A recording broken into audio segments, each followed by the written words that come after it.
ಜೀವನ್ಮುಕ್ತ ಮಹಾತ್ಮರನ್ನು ಸ್ಮರಿಸುತ್ತಾ, ಇಲ್ಲಿ ಆಸೀನರಾಗಿರುವ ಎಲ್ಲರ ಹೃದಯದಲ್ಲಿ ನೆಲೆಸಿರುವ ಆ ಜ್ಯೋತಿ ಚೈತನ್ಯಕ್ಕೆ ವಂದಿಸುತ್ತಾ, ಬೆಂಗಳೂರು ಸಿಟಿ ಲಾಡ್ಜ್ನಲ್ಲಿ ಈ ದಿನ ಮಾತನಾಡಲಿಕ್ಕೆ ಅವಕಾಶ ಕೊಟ್ಟಂಥ ಪದಾಧಿಕಾರಿಗಳಿಗೆ ನಾನು ವಂದಿಸುತ್ತಾ, ನಾನೀಗ ಮಾತನಾಡ್ತಕ್ಕಂಥ ವಿಚಾರ ಮೂರನೇ ಮಹಾವಂಶ. ಇಲ್ಲಿ ಏನಪ್ಪ ಮೂರು ಅಂತಾರೆ, ಮಹಾ ಅಂತಾರೆ, ವಂಶ ಅಂತಾರೆ, ಏನಿದು? ಅದಕ್ಕೆ ಹಿನ್ನೆಲೆ ಬೇಕು. ಎಲ್ಲಿ ಬರುತ್ತೆ ಇದು? ಮಾನವನ ಮೂರನೇ ಮಹಾವಂಶ. ಬರೀ ಮಹಾವಂಶ ಅಂತಂದ್ರಲ್ಲ, ಮಾನವನ ಮೂರನೇ ಮಹಾವಂಶ. ಈಗ ಮಾನವ ಎಲ್ಲಿದ್ದಾನೆ? ನಾವೆಲ್ಲಿದ್ದೀವಿ? ಭೂಮಿ ಮೇಲೆ ಇದ್ದೀವಿ. ಈಗ ನಾವು ಭೂಮಿ ಮೇಲೆ ವಾಸ ಮಾಡ್ತಕ್ಕಂಥವರು, ಈಗ ನಮ್ಮ ಸ್ಟೇಜ್, ಹಂತ, ಪರಿಸ್ಥಿತಿ, ಪ್ರಜ್ಞೆ ಯಾವ ಮಟ್ಟಕ್ಕಿದೆ ಅಂತ ತಿಳ್ಕೊಂಡ್ರೆ ಮುಂದೆ ಏನಾಗ್ತೀವಿ, ಹಿಂದೆ ಏನಾಗಿದ್ವಿ ಅಂತ ತಿಳ್ಕೊಳ್ಳೋಣ. ಅದು ಒಂದು ಸ್ವಲ್ಪ ಇತಿಹಾಸವೇ ಆಗುತ್ತೆ, ಹಿಸ್ಟ್ರಿ ಆಗುತ್ತೆ. ಇದು ನಡೆದೋಗಿರೋ ಘಟನೆಗಳನ್ನು ನಿಮ್ಮ ಮುಂದೆ ಈಗ ಇಡ್ತಾ ಇದ್ದೀನಿ. ಆದರೆ ನಮ್ಮ ಉಗಮ, ನಮ್ಮ ಅಂತ್ಯ ಈ ಭೂಮಿ ಮೇಲೆ ಯಾವಾಗ ಪ್ರಾರಂಭ ಆಯಿತು, ಎಲ್ಲಿಗೆ ಮುಕ್ತಾಯವಾಯಿತು, ನಮ್ಮ ಪ್ರಯಾಣ ಅಷ್ಟಕ್ಕೆ ಮುಕ್ತಾಯವಾಗುತ್ತಾ, ಇನ್ನೂ ದೀರ್ಘಕಾಲ ಇದೆಯಾ ಅಂತಕ್ಕಂಥ ಕುತೂಹಲಕಾರಿ ವಿಷಯ ಇದು ಇದೆ. ಇದು ಬಹಳ ನಾವೆಲ್ಲರೂ ತಿಳ್ಕೊಳ್ಳೇಬೇಕು. ನಮ್ಮನ್ನು ನಾವು ತಿಳ್ಕೊಬೇಕಲ್ಲ. ಮೊದಲು ನಾವು ಅಂದರೆ ಮನುಷ್ಯ ಅಂದರೆ ಈ ಮಟ್ಟಕ್ಕೆ ಬಂದಿದ್ದೀವಿ. ಸಾಧಾರಣವಾಗಿ ಮಾನವ ಅಂತಂದರೆ ನಾವು ಈ ಪದಗಳು ಬಳಸ್ತಾ ಇರ್ತೀವಿ. ನಾವು ಈಗ ಯಾವ ಅರ್ಥದಲ್ಲಿದ್ದೀವಿ? 5ನೇ ಮಹಾವಂಶದ 5ನೇ ಉಪವಂಶದಲ್ಲಿ ಬೆಳೀತಾ ಇದ್ದೀವಿ. ಈ ಪದ ನೆನ್ಪಿಟ್ಕೊಳ್ಳಿ. ಈಗಿರುವ ಪರಿಸ್ಥಿತಿ, ನಾವು 5ನೇ ಮಹಾವಂಶದಲ್ಲಿ 5ನೇ ಉಪವಂಶದಲ್ಲಿ ಮನಸ್ಸು, ಪರ್ಟಿಕ್ಯುಲರ್ಲಿ ಮನಸ್ಸು ಬೆಳೀತಾ ಇದೆ. ಇದು ಬೆಳೆದ ಮೇಲೆ, ಮನಸ್ಸು ಬೆಳೆದ ಮೇಲೆ ಇನ್ನೇನು ಬೆಳೆಸ್ಕೋಬೇಕು? ಮನಸ್ಸಾದ ಮೇಲೆ ತ್ಯಾಸ್ವಿಯ ಪ್ರಕಾರ ಪ್ರಜ್ಞೆ, ಮನಸ್ಸು ನಂತರ ಬರೋದು ಬುದ್ಧಿ. ಇನ್ನು ಮುಂದೆ ಬುದ್ಧಿ ಬೆಳಿಬೇಕು. ಅದಕ್ಕೇ ನಾವು ಗಾಯತ್ರಿ ಮಂತ್ರದಲ್ಲಿ ಧಿಯೋ ಯೋ ನಃ ಪ್ರಚೋದಯಾತ್ ಅಂತ ಹೇಳ್ತೀವಿ.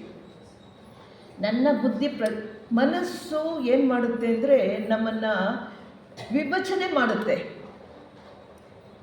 ಮನಸ್ಸು, ಈ ದೇಹದಲ್ಲಿರ್ತಕ್ಕಂಥ ಮನಸ್ಸು ನೀನು ಬೇರೆ ನಾನು ಬೇರೆ ಅಂತ ಪ್ರತ್ಯೇಕತೆ ಮಾಡುತ್ತೆ.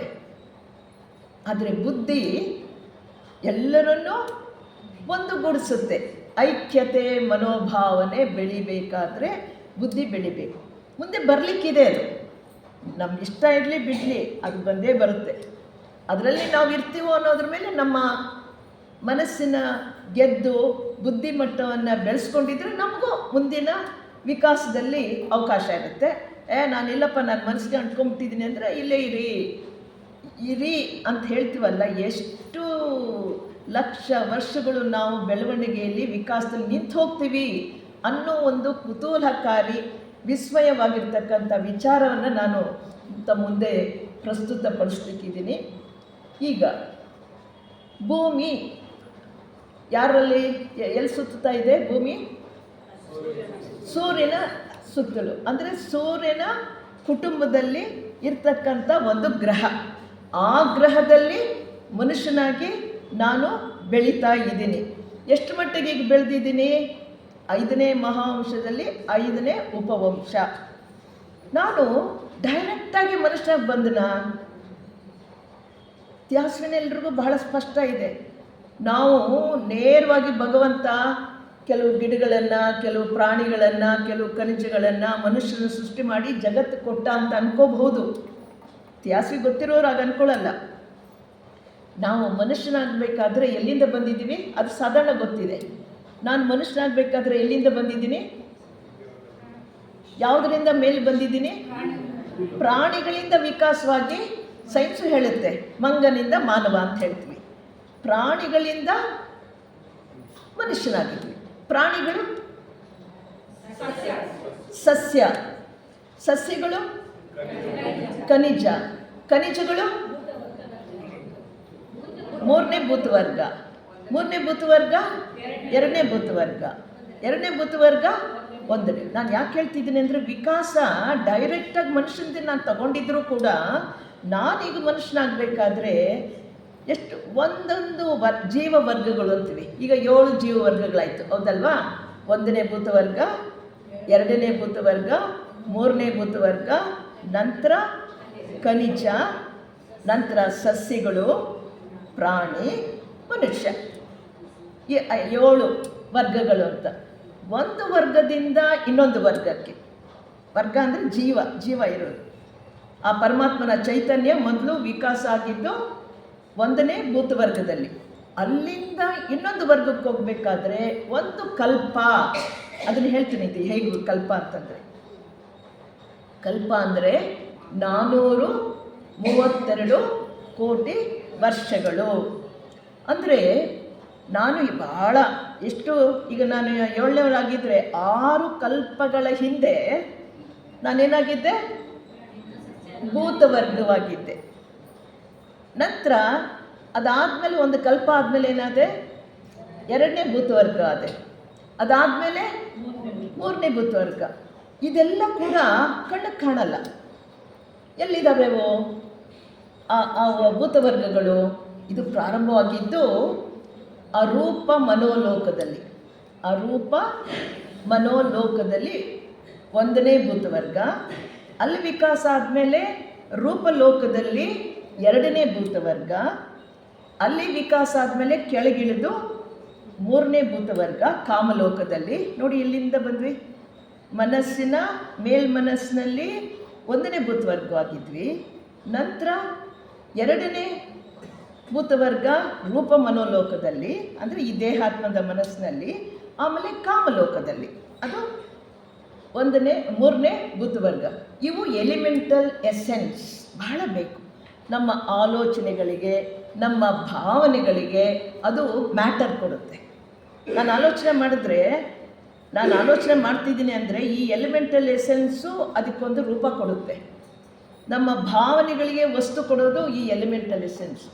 ನಾವೆಲ್ಲ ಕೋಪ ಮಾಡ್ಕೊಳ್ಳೋದು, ಆ ಎಲಿಮೆಂಟಲ್ ಎಸೆನ್ಸು ನಮ್ಮನ್ನು ಕೋಪ ಮಾಡ್ಕೊಳ್ಳೋ ಹಾಗೆ ಮಾಡುತ್ತೆ. ಈ ರೀತಿ ವಿಕಾಸ ಆಗಿದ್ದೀವಿ. ಹಾಗೆ ಖನಿಜ ಆಗೋಷ್ಟೊತ್ತಿಗೆ ಭೂಲೋಕಕ್ಕೆ ಬಂದುಬಿಟ್ವಿ, ಹೌದಾ?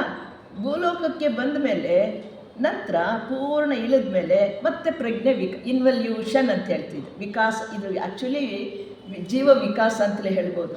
ಮೇಲಿಂದ ಪರಮಾತ್ಮನಿಂದ ಹೊರಟಂಥ ಕಿಡಿ ಪುರುಷಾತ್ಮ ಅನುಪಾದಕ ಲೋಕದಲ್ಲಿ, ಅನುಪಾದಕ ಲೋಕದಿಂದ ಬಂದಂಥ ಕಿಡಿ ಇನ್ನು ಆತ್ಮ, ಬುದ್ಧಿ, ಮನಸ್ಸಿನಲ್ಲಿ ಇಳಿತಾ ಅದು ತನ್ನ ದೇಹಗಳನ್ನು ಕಟ್ಟಿಕೊಂಡು ಜೀವಾತ್ಮನಾಗತ್ತೆ. ಜೀವಾತ್ಮನಾಗಿ ಕೆಳಗಿಳಿತಾ ಬಂದಾಗ ಆಯಾಯ ಲೋಕದಲ್ಲಿ ಮತ್ತೆ ದೇಹಗಳನ್ನು ಕಟ್ಕೊಂಡು ಬರುತ್ತೆ. ಈಗ ಸದ್ಯಕ್ಕೆ ಜೀವವರ್ಗಗಳಲ್ಲಿ ನಾನು ಈಗ ಮನುಷ್ಯನಾಗಿ ಬಂದಿದ್ದೀನಿ. ನಾನು ಯಾವ ಕಾಲದಲ್ಲಿದ್ದೆ ಅಂತಕ್ಕಂಥ ವಿಚಾರವನ್ನು ತಿಳ್ಕೊಳ್ಬೇಕಾದ್ರೆ ಈ ಒಂದು ಭೂ ವಿಕಾಸ ಯೋಜನೆ ಅಂತ ಹೇಳ್ತೀವಿ. ಇದನ್ನು ಸೌರಮಂಡಲಕ್ಕೆ ತಾನೇ ನಾವು ಸೇರಿದ್ದವರು.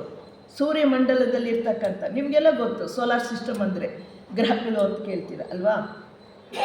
ಇಲ್ಲಿ ಮುಖ್ಯವಾಗಿ ನಾವು 7 ಗ್ರಹಗಳನ್ನು ಹೇಳ್ತೀವಿ. ಇನ್ನು 3 ಗ್ರಹಗಳು ಹೇಳಕ್ಕೆ ಬರಲ್ಲ.